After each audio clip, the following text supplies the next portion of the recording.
ശ്രീമദ് ഭാഗവതം തൃതീയ സ്കന്ധം 5-ാം അധ്യായം. വിതുരമൈത്രേയ സംവാദം. കഴിഞ്ഞ അധ്യായത്തിൽ നമ്മൾ കണ്ടത് വിതുരർ ഉദ്ധവരുമായി സംസാരിച്ചതിന് ശേഷം കുറച്ച് ദിവസം യമുനയുടെ തീരത്ത് താമസിക്കുകയും പിന്നീട് അവിടെ നിന്നും ഉദ്ധവരുടെ ഉപദേശപ്രകാരം മൈത്രേയ മുനി തപസ്സു ചെയ്യുന്ന ഗംഗയുടെ തീരത്ത് എത്തുകയും ചെയ്തു. 5-ാം അധ്യായത്തിൽ വിതുരരും മൈത്രേയരും തമ്മിലുള്ള സംവാദമാണ് വിഷയം. വിതുരരുടെ അഭിപ്രായപ്രകാരം ലോകത്തിൽ സർവരും കാമ്യകർമ്മങ്ങളുടെ അനുഷ്ഠാനം മാത്രമാണ് ഇച്ഛിക്കുന്നത്. മനഃശാന്തിക്കായോ ദുഃഖോപശാന്തിക്കായോ ഒരുത്തരും തന്നെ പ്രയത്നിക്കുന്നില്ല. മാത്രമല്ല, ഇത്തരം കർമാനുഷ്ഠാനങ്ങളിൽ അവർ എന്നെന്നും മുന്നേറുകയുമാണ്. അതിനാൽ ആത്മശാന്തി നേടുന്നതിനായി മനുഷ്യർ ഇവിടെ അനുഷ്ഠിക്കേണ്ട ജീവിതം എങ്ങനെയുള്ളതാണെന്നാണ് മഹാത്മാക്കളാൽ പറയപ്പെടേണ്ടത്. ഭഗവത് പാദസ്മരണയിൽ നിന്നകന്ന് അനാത്മീയമായ ജീവിതം നയിക്കുന്ന ജീവാത്മാക്കളോട് ഉള്ള കരുണയിൽ ഇവിടെ മഹാത്മാക്കൾ ഭഗവത് നാമത്തിൽ ലോകമംഗളം കാക്ഷിച്ചുകൊണ്ട് നിത്യേന ഉലകം മുഴുവൻ സഞ്ചരിച്ചുകൊണ്ടേയിരിക്കുന്നു. അവരുടെ അനുഗ്രഹത്താൽ ഭഗവാനിൽ ഭക്തി ലഭിക്കുന്നു. അതുവഴി സർവാന്തര്യാമിയായ ഭഗവാന്റെ തത്വം മനുഷ്യരിൽ തെളിയുന്നു. സർവസ്വതന്ത്രനും കാമരഹിതനുമായ ഭഗവാൻ ഇവിടെ വിവിധ അവതാരങ്ങളെടുക്കുന്നു. അവൻ ഇവിടെ ഈ കണ്ട സൃഷ്ടികളെല്ലാം ചെയ്ത് അവയെ പരിപാലിച്ചു വിളങ്ങുകയും ചെയ്യുന്നു. അവൻ തൻ്റെ ഹൃദയമാകുന്ന ക്ഷീരസാഗരത്തിൽ സദാ യോഗനിദ്ര കൊള്ളുന്നു. തൻ്റെ സകല സൃഷ്ടിയും അതിൽ വ്യാപരിപ്പിച്ച് ഇന്ന് നാം കാണുന്ന അനേക കോടി ജീവജാലങ്ങളായി സ്വയം മാറുകയും ചെയ്യുന്നു. അവയെ നിലനിർത്തുന്നതിലേക്ക് ആ ഭഗവാന് യാതൊന്നും തന്നെ ചെയ്യേണ്ടതായിട്ടില്ല. അവൻ സകല യോഗങ്ങളുടെയും ഈശ്വരനും സർവത്തിൽ നിന്നും വ്യത്യസ്തനുമാണ്. സർവലോകങ്ങളുടെയും നാഥനായ ഭഗവാൻ നാനാ ജീവജാലങ്ങൾക്ക് അധിവസിക്കുന്നതിനായി വിവിധ തരം ലോകങ്ങൾ സൃഷ്ടിച്ച് അവയുടെ അധിപന്മാരെയും ജാതരാക്കി. ആത്മയോനിയായ നാരായണൻ എങ്ങനെയാണ് ഈ ജീവപ്രപഞ്ചത്തെ ഇത്ര വ്യത്യസ്തമായ രൂപത്തിലും ഭാവത്തിലും നിർമ്മിച്ചിരിക്കുന്നതെന്ന് ഈ ലോകത്തിന് മനസ്സിലാക്കാൻ സാധിക്കുന്നില്ല. മനുഷ്യ സമൂഹത്തിലെ ഉച്ചനീചത്വങ്ങളെക്കുറിച്ച് വ്യാസഭഗവാൻ ധാരാളം പറഞ്ഞിരിക്കുന്നു. പക്ഷേ എന്തൊക്കെ കേട്ടാലും കൃഷ്ണകഥാമൃതത്തെക്കുറിച്ച് കേൾക്കാതെ ആർക്കും ഇവിടെ ആത്മസംതൃപ്തി കൈവരുകയില്ല. ഭഗവാന്റെ പുണ്യപാദം സകല തീർത്ഥങ്ങളുടെയും ആകത്തുകയാണ്. അതിനെയാണ് മഹാത്മാക്കൾ നിത്യേന പൂജ ചെയ്യുന്നത്. അവൻ്റെ കഥാമൃതം ശ്രോത്രേന്ദ്രിയങ്ങളിലൂടെ ഒരുവൻ്റെ ഉള്ളിലേക്ക് കടക്കുന്ന മാത്രയിൽ അവന് പുത്രമിത്ര കളത്രാദി സമ്പത്തുകളുടെ നിജസ്ഥിതി ഗ്രാഹ്യമാകുകയും അവയിൽ നിന്ന് ക്രമേണ വിരക്തി ഉണ്ടാവുകയും ചെയ്യുന്നു. വേദവ്യാസ മഹർഷി ഭഗവാന്റെ ദിവ്യലീലകളെക്കുറിച്ച് മഹാഭാരത ഗ്രന്ഥത്തിൽ ധാരാളം പ്രതിപാദിച്ചിട്ടുണ്ട്.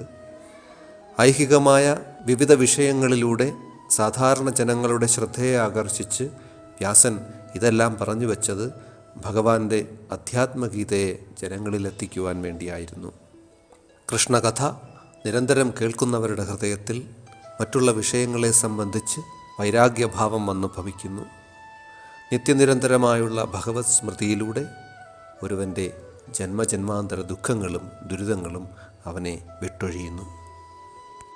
എന്നാൽ ഇന്ന് മനുഷ്യർ ഭഗവാനിൽ നിന്നകന്ന് പാപങ്ങൾ ചെയ്തു കൂട്ടി തത്വചിന്താപരവും കാൽപ്പനികവും അനുഷ്ഠാനപരവുമായ വകകളിൽ ബുദ്ധിയെ വ്യാപരിപ്പിച്ച് തങ്ങളുടെ ആയുസ് നിഷ്ഫലമാക്കുന്ന ദയനീയമായ അവസ്ഥയാണുള്ളത്. അതുകൊണ്ട് വിതുരർ മൈത്രേയ മുനിയോട് പ്രാർത്ഥിക്കുകയാണ്. ദീനവത്സലനായ അലയോ മൈത്രേയ മുനെ, ഭഗവാന്റെ മഹിമകൾ മാത്രമാണ് സകല ലോകങ്ങളിലും സർവ്വതിനും ആധാരമായുള്ളത്. അതുകൊണ്ട് മധുപൻ പുഷ്പങ്ങളിൽ നിന്നും മധുകണം ഊറ്റിയെടുക്കുന്നത് പോലെ ആ പരമപുരുഷൻ്റെ കഥാമൃതരസം കടഞ്ഞെടുത്ത് ഞങ്ങൾക്ക് പ്രദാനം ചെയ്താലും. ഇവിടെ സർവശക്തനായി സകല ഐശ്വര്യങ്ങളോടൊപ്പം പൂർണ്ണാവതാരം കൈക്കൊണ്ട് പ്രപഞ്ചത്തിനെ പരിപാലിച്ചു പോരുന്ന ഭഗവാന്റെ അത്ഭുതവും അതിമാനുഷികവുമായ മഹിമകൾ കേൾക്കാൻ ഞങ്ങൾ വെമ്പൽ പൂണ്ടിരിക്കുകയാണ്. വിതുരർ മൈത്രേയ മുനിയോട് ഇങ്ങനെ പറഞ്ഞ് അവസാനിപ്പിക്കുന്നു. വിതുരരിൽ സന്തുഷ്ടനായ മൈത്രേയ മുനി അദ്ദേഹത്തോട് പറയുകയാണ്, വിതുരരെ, അങ്ങ് ധന്യനാണ്. ഹൃദയംഗമമായ വസ്തുതകളാണ് അങ്ങ് ചോദിച്ചത്. സദാ ബ്രഹ്മാനന്ദത്തിൽ മുഴുകി ജീവിക്കുന്ന അങ്ങ് ഈ ഉള്ളവനോടും ഈ ലോകത്തോട് തന്നെയും കരുണയുള്ളവനാണ്. വ്യാസപുത്രനായ അങ്ങ് അനന്യഭാവത്തിൽ ഭഗവാനെ സേവിക്കുന്നു. അങ്ങ് പണ്ട് യവരാജനായിരുന്നുവെന്നും പിന്നീട് മാണ്ഡവ്യമുനിയുടെ ശാപത്താൽ സത്യവതീപുത്രനായ വേദവ്യാസ ഭഗവാൻ മകനായി പിറന്ന വിതുരരാണെന്നും ഞാൻ അറിയുന്നു. കൂടാതെ അങ്ങ് ഭഗവാന്റെ നിത്യോപാസകനാണ്. അങ്ങയ്ക്കു വേണ്ടിയായിരുന്നു ഭഗവാൻ ഈ നരലോകം ത്യജിച്ച് തിരിച്ചു പോകുമ്പോൾ തൻ്റെ തത്വത്തെ എനിക്ക് ഉപദേശം ചെയ്തിരുന്നതെന്നും ഞാൻ അറിയുന്നു. അതുകൊണ്ടിതാ അവൻ്റെ അപാര മഹിമയെ ഞാൻ അങ്ങയ്ക്ക് മുന്നിൽ വർണ്ണിക്കാൻ തുടങ്ങുകയാണ്. ദിവ്യമായ മഹിമകളിലൂടെ അവൻ ഈ മായാപ്രപഞ്ചത്തിൻ്റെ സൃഷ്ടിസ്ഥിതി സംഹാര പ്രക്രിയകൾ കൊണ്ടാടുന്നു. ഇവിടെ സൃഷ്ടിക്ക് മുമ്പ് സകല ജീവനാഥനായ ആ പരമാത്മാവ് മാത്രമായിരുന്നു ഏകനായി ഉണ്ടായിരുന്നത്. അവൻ പരമകാരണമായി ഇവിടെ സൃഷ്ടിസ്ഥിതി ലയം സംഭവിച്ചുകൊണ്ടേയിരിക്കുന്നു. അവൻ യുഗങ്ങൾ തോറും പല രൂപത്തിലും ഭാവത്തിലും ഇവിടെ അവതീർണനായി തൻ്റെ ധർമ്മം പരിപാലിക്കുന്നു. അവൻ മാത്രമായിരുന്നു പ്രപഞ്ച സകലത്തിൻ്റെയും ദ്രഷ്ടാവ്. ആ സമയം ഇക്കാണുന്ന പ്രപഞ്ചം ഇവിടെ ഉണ്ടായിരുന്നില്ല. ആ അപൂർണതയിൽ അവൻ അസന്തുഷ്ടനായി. പ്രകൃതി ഉറങ്ങിക്കിടന്നിരുന്ന ആ സമയം പുരുഷൻ ഉണർന്നിരുന്നു. ഈശ്വരൻ ദ്രഷ്ടാവും അവൻ്റെ ബാഹ്യശക്തി ദൃശ്യവുമാണ്. ഈ ദൃശ്യം പ്രപഞ്ചോൽപത്തിയിൽ കാര്യകാരണങ്ങളായി പ്രവർത്തിക്കുന്നു. ഈ ബാഹ്യശക്തി പ്രതിഭാസത്തെ നാം മായ എന്ന് വിളിക്കുന്നു. അവളാകട്ടെ തൻ്റെ പരിവാരങ്ങളോടൊപ്പം ചേർന്ന് ഈ പ്രപഞ്ചത്തിൻ്റെ രചന ചെയ്യുന്നു. അധോക്ഷജനായ ഭഗവാൻ പുരുഷനായി അവതരിച്ച് ത്രിഗുണാത്മികയായ മൂലപ്രകൃതിയിൽ തൻ്റെ വീര്യം കടത്തുന്നു. തുടർന്ന് കാലത്തിൻ്റെ പ്രഭാവത്താൽ ഇവിടെ ജീവഗണങ്ങൾ ഉത്ഭവിക്കുന്നു. ഭഗവാന്റെ പുരുഷാവതാരത്തിന് ശേഷം കാലപ്രഭാവത്താൽ മഹത്തത്വമുണ്ടാവുകയും ഈ മഹത്തത്വത്തിൽ തൻ്റെ ശരീരത്തിലുള്ള വിത്തുകൾ പാവുകയും അങ്ങനെ പ്രപഞ്ചം ആവിർഭവിക്കുകയും ചെയ്യുന്നു. തുടർന്ന് മഹത്തത്വം സ്വയം പലതായി പിരിഞ്ഞ് പിറക്കാനിരിക്കുന്ന ജീവജാലങ്ങളുടെ ഭണ്ഡാരമായി മാറുകയും ചെയ്യുന്നു. തമോ ഗുണമായ ഈ മഹത്തത്വം സ്വാഭാവികമായി അഹങ്കാരതത്വത്തിനെ ജനിപ്പിക്കുന്നു. എങ്കിലും മഹത് എന്നത് കാലബോധാദികളടങ്ങുന്ന ഭഗവദംശങ്ങൾ തന്നെയാണ്. ഈ മഹത്തത്വം കാര്യം, കാരണം, കർത്താവ് എന്നിങ്ങനെ 3 തരത്തിലുള്ള അഹങ്കാരങ്ങളായി പരിണമിക്കുന്നു. പഞ്ചഭൂതാധിഷ്ഠിതമായ ഇവയെല്ലാം മാനസേന്ദ്രിയാദി തലങ്ങളിലുള്ള പരിവർത്തനങ്ങളാണ്. മഹത്തിൽ നിന്നും ഉടലെടുക്കുന്ന ഈ അഹങ്കാര തത്വങ്ങൾ പ്രകൃതിയുടെ സ്വാത്വിക, രാജസിക, താമസിക ഗുണങ്ങളിൽ പ്രതിനിധീഭവിച്ചിരിക്കുന്നു. അഹങ്കാരതത്വം സത്വഗുണവുമായി ചേർന്ന് മനസ്സായി ഭവിക്കുന്നു. സകല ലോകാധിപതി ദേവതകളും ഈ തത്വത്തിൻ്റെ പരിണിത ഫലങ്ങളാണ്. രജസ് അഹങ്കാരവുമായി പാരസ്പര്യത്തിലേർപ്പെടുമ്പോൾ ഇന്ദ്രിയങ്ങളുണ്ടാകുന്നു. തുടർന്ന് ജ്ഞാനവും കർമ്മവും രജസിൽ നിന്നുത്ഭവിക്കുന്നു. എന്നാൽ തമോ ഗുണവുമായി അഹങ്കാരതത്വം കൂടിച്ചേരുമ്പോൾ ഭഗവത് സ്വരൂപമായ ആകാശം രൂപം കൊള്ളുന്നു. ഭഗവാൻ നാരായണൻ ഈ അനന്താകാശത്തിലേക്ക് തൃക്കൺ പാർക്കുമ്പോൾ തൻ്റെ കാലത്തിൻ്റെയും മായയുടെയും വൈഭവത്തോടുകൂടി സ്പർശം ഉണ്ടാകുന്നു. അനന്തരം സ്പർശത്തിൽ നിന്നും വായു ഉടലെടുക്കുന്നു. ഉരുബലാന്വിതമായ അനിലൻ ആകാശവുമായി കൂടിച്ചേർന്ന് ഇന്ദ്രിയ തന്മാത്രകളുണ്ടായി. തുടർന്ന് ഈ തന്മാത്രകൾ വീണ്ടും പരിണമിച്ച് പ്രപഞ്ച ദൃശ്യാനുഭവം വ്യക്തമാക്കുന്ന ജ്യോതിസായി മാറി. പിന്നീട് ആ ജ്യോതിസ് വായുവുമായി ഇഴുകിച്ചേർന്നതോടെ ഭഗവാൻ തൻ്റെ തൃക്കണ്ണുകൾ കൊണ്ട് അവയെ ഒന്ന് നോക്കി. അനന്തരം കാലവും മായയും സംയുക്തമായി ജലവും രുചിയുമുണ്ടായി. ഈ ജലത്തിനെ ഭഗവാൻ തൻ്റെ കാലവും മായയും സമന്വയിപ്പിച്ചുകൊണ്ട് വീണ്ടും കണ്ടു. അങ്ങനെ ഗന്ധത്തോടുകൂടി ഭൂമിയും ഉടലെടുത്തു. അനന്താകാശത്തിൽ നിന്നും ഉടലെടുത്ത് ഭൂമിയിലേക്ക് നിപതിക്കുന്ന സകല ഭൂതങ്ങളും അഥവാ മേന്മയേറിയതും കുറഞ്ഞതുമായ സകല ഗുണഗണങ്ങളും ആ ആദിനാരായണൻ തൻ്റെ തൃക്കണ്ണോട്ടമെറിയാതെ അസംഭവ്യമാണ്. ഈ പറഞ്ഞ സകല ഭൂതങ്ങളുടെയും അധിപതികളായ ദേവതകളൊക്കെയും ഭഗവാൻ ശ്രീ മഹാവിഷ്ണുവിൻ്റെ ശക്തിമത്തായ സൃഷ്ടി വൈഭവങ്ങളാണ്. അവരുടെ രൂപങ്ങളത്രയും അവൻ്റെ കാലവും മായാശക്തിയും ചേർന്നുണ്ടായ ഭഗവതംശങ്ങൾ മാത്രമാണ്. അവരാകട്ടെ തങ്ങൾക്ക് വിധിച്ചിട്ടുള്ള കർത്തവ്യങ്ങളെ നിറവേറ്റുവാൻ കഴിയാതെ വന്ന അവസരങ്ങളിൽ തങ്ങളുടെ ഹൃദയം കൊണ്ട് ആ ഭഗവാനെ വിളിച്ചു പ്രാർത്ഥിച്ചു. അവരുടെ പ്രാർത്ഥന ഇപ്രകാരമായിരുന്നു: ദേവാ, നിന്നിൽ ശരണാഗതരായവർക്ക് അവിടുത്തെ പാതാരവിന്ദം അവരുടെ താപമകറ്റിക്കൊണ്ട് അവർക്ക് മുകളിൽ വിടർന്നു നിൽക്കുന്ന ഒരു ആദപത്രമാണ്. ജ്ഞാനികളായ ഋഷികളാകട്ടെ ആ ആദപത്രത്തെ മാത്രം ആശ്രയിച്ചുകൊണ്ട് തങ്ങളുടെ സംസാര ദുഃഖങ്ങളെ ഒന്നൊഴിയാതെ അകറ്റിക്കളയുന്നു. അതിനാൽ ഞങ്ങളുമിതാ ആ പാദപങ്കജത്തെ നമിക്കുകയാണ്. ഇവിടെ ആദിഭൗതികവും ആദിദൈവികവും ആധ്യാത്മികവുമായ ത്രിദോഷങ്ങളിൽപ്പെട്ടുഴലുന്നവരായ ജീവഭൂത സംസാരികൾക്ക് എങ്ങനെ സന്തോഷവും സമാധാനവും ഉണ്ടാകാൻ പോകുന്നു? അവർ അതിനായി എന്നെന്നും അവിടുത്തെ ചരണാരവിന്ദ ഛായയെ തങ്ങളുടെ ഏകാശ്രയമായി കണക്കാക്കുന്നു. അതുപോലെ ജ്ഞാനസർവാർത്ഥമായ അവിടുത്തെ തൃപാദപങ്കജങ്ങളെ ഞങ്ങളുമിതാ വന്ദിക്കുകയാണ്.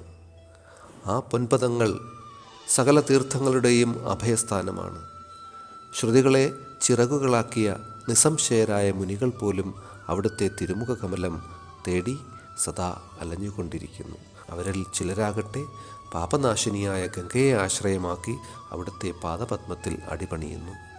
ആ അംഘ്രിപത്മത്തെക്കുറിച്ച് ശ്രദ്ധയോടെ കേൾക്കുന്ന മാത്രയിൽ അഥവാ അവയെ ഭക്തിയോടെ ഹൃദയത്തിൽ സ്മരിക്കുന്ന മാത്രയിൽ ഒരുവൻ വൈരാഗ്യത്താൽ പാപവിമുക്തനാവുകയും അവനിൽ ക്രമേണ അധ്യാത്മജ്ഞാനം തെളിയുകയും ചെയ്യുന്നു.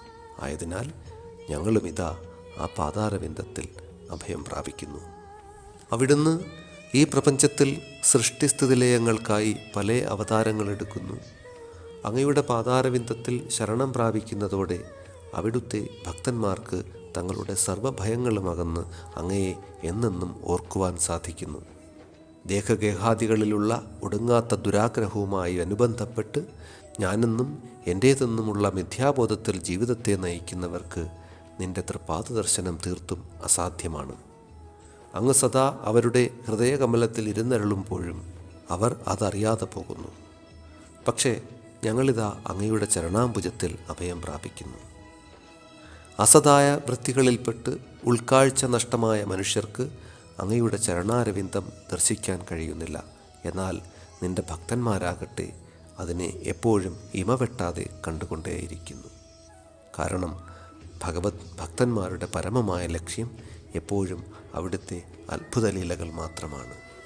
അങ്ങയുടെ കഥാമൃതത്തെ പാനം ചെയ്യുന്നവർ അങ്ങയിൽ പ്രവൃദ്ധമായ ഭക്തി നേടി പൂർണ്ണ വൈരാഗ്യാവസ്ഥയിലെത്തി അവിടെ നിന്നും ജ്ഞാനം നേടി വൈകുണ്ഠത്തെ പ്രാപിക്കുന്നു. മറ്റു ചിലർ ആത്മസമാധി യോഗത്തിലൂടെ ധീരന്മാരായി അധ്യാത്മജ്ഞാനം കൊണ്ട് പ്രകൃതി ഗുണങ്ങൾക്കതീതരായി നിന്നിലേക്ക് എത്തിച്ചേരുന്നു. പക്ഷേ അവർക്ക് ഇതിലേക്ക് അത്യന്തം പ്രയത്നിക്കേണ്ടിയിരിക്കുന്നു. എന്നാൽ ഭക്തിയോഗം കൊണ്ട് യാതൊരുവിധ പരിശ്രമവും കൂടാതെ നിന്റെ ഭക്തന്മാർ നിന്നിലേക്ക് എത്തിച്ചേരുന്നു. ഞങ്ങൾ അങ്ങയുടെ സൃഷ്ടിയാണ്. പക്ഷേ പ്രകൃതിയുടെ ഗുണപരിണാമങ്ങൾ കടിപ്പെട്ട് ഞങ്ങൾ ഒന്നിനു പിറകെ മറ്റൊന്നായി അനേകം യോനികളിൽ ജന്മം കൊള്ളുന്നു. ഇക്കാരണം കൊണ്ട് തന്നെ ഞങ്ങൾ ഇപ്പോഴും ഇതര കർമ്മങ്ങളിൽ ഏർപ്പെട്ടിരിക്കുകയാണ്. അതിനാൽ അങ്ങയുടെ പരമകാരുണ്യത്തിനു വേണ്ടി ഞങ്ങൾക്കിതിനകം ഒന്നും തന്നെ ചെയ്യുവാൻ കഴിഞ്ഞിട്ടില്ല. ഇവിടെ മറ്റുള്ള ജീവജാലങ്ങളും നിലനിൽക്കേണ്ടതുണ്ട്. ആയതിനാൽ ഞങ്ങൾ ഞങ്ങളുടെ അന്നത്തെ പങ്കുവയ്ക്കുവാൻ ആഗ്രഹിക്കുകയാണ്. തദർത്ഥം അങ്ങയെ ഏതു കാലത്ത് ഏതുവിധം പ്രീതിപ്പെടുത്തണമെന്ന് ഞങ്ങളെ അറിയിച്ചാലും. കാരണം അങ്ങയുടെ സന്തോഷത്താലും അനുഗ്രഹത്താലും ഞങ്ങൾക്കും ഈ പ്രപഞ്ചത്തിലെ സകലമാന ജീവഗണങ്ങൾക്കും തങ്ങൾക്ക് വിധിച്ചിട്ടുള്ള അന്നത്തെ ദുഃഖങ്ങളൊഴിഞ്ഞ് ഭുജിക്കുമാറാകട്ടെ. ഭഗവാനെ, കൂടസ്ഥനും പുരാണനുമായ അങ്ങാണ് ഈ പ്രപഞ്ചത്തിലെ നാനാ നിരകളിലുമുള്ള ദേവതകളുടെയും പിതാവ്. അജനായ നീ നിന്റെ മായാശക്തിയെ രേതസ്സോടൊപ്പം സകല ജീവജാലങ്ങളിലും നിറച്ചിരിക്കുന്നു. ഹേ പരമാത്മാവേ, അങ്ങയുടെ മഹത്തത്വത്തിൽ നിന്നും ആദിയിലുള്ളവായ ഞങ്ങൾക്ക് എന്ത് കർമ്മമാണ് അങ്ങയുടെ പ്രീതിക്ക് വേണ്ടി ഇവിടെ അനുഷ്ഠിക്കുവാനുള്ളത്? അവിടുത്തെ ഇംഗിതങ്ങളെ വകയാമണ്ണം നിറവേറ്റുവാനുള്ള കരുത്തും ആത്മവിശ്വാസവും ഞങ്ങൾക്ക് ദയവായി അരുളുമാറാകണം. ഇങ്ങനെ ഈ പ്രപഞ്ചത്തിൻ്റെ വിവിധ തത്വങ്ങളുടെ അധിദേവതകളായ ദേവഗണങ്ങൾ ശ്രീഹരിയെ ഇങ്ങനെ വാഴ്ത്തി സ്തുതിച്ചു. ഇതോടുകൂടി ശ്രീമദ് ഭാഗവതം തൃതീയ സ്കന്ധം 5-ാം അധ്യായം സമാപിച്ചു. ഹരിഹി ഓം.